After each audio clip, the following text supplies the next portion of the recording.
You ask Tiger to solve. This deals with linear equations with one unknown. The final result is t equals -2. Let's solve it step by step. Group all constants on the right side of the equation. Subtract 2 from both sides. Simplify the arithmetic.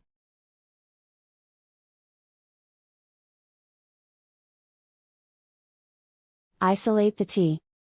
Divide both sides by -9. Cancel out the negatives. Simplify the fraction. Move the negative sign from the denominator to the numerator.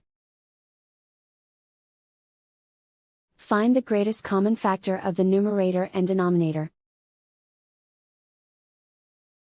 Factor out and cancel the greatest common factor.